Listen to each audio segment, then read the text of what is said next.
Strip quilts are so fast and easy to make. They are the perfect go-to pattern when you need a cute quilt quick.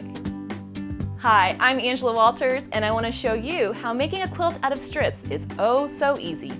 First, pick out some fun fabrics. Don't worry about finding fabrics that match perfectly. The more variety, the better. Decide which fabric is your favorite.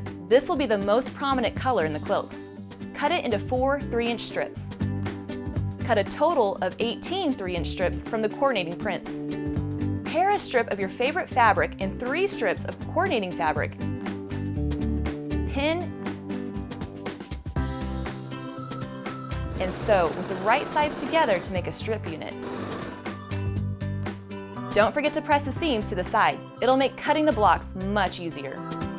Rotate the strip unit, straighten the left edge, and carefully subcut into 3 10.5-inch blocks.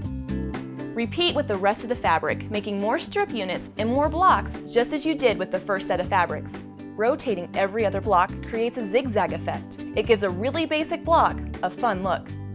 Now you can pin and sew the blocks together in rows. Then do the same to sew the rows together. Don't sweat matching up every seam. Close enough is good enough. Press it, and just like that, you have a fun, fast, and easy strip quilt top. But it isn't a quilt until it's quilted. Don't let the thought of machine quilting deter you from finishing your quilt.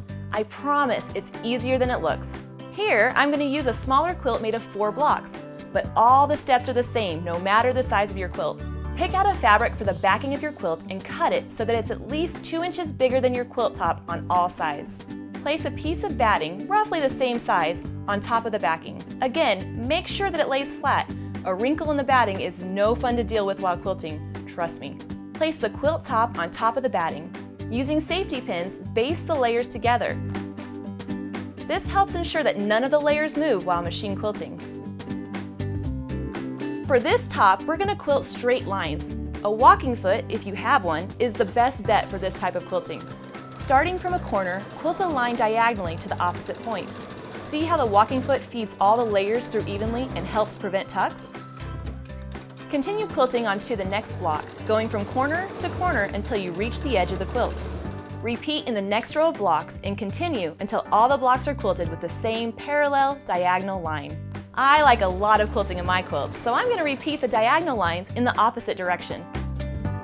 Keep quilting until you're happy with how it looks. Once that's finished, all you have to do is trim it and add the binding.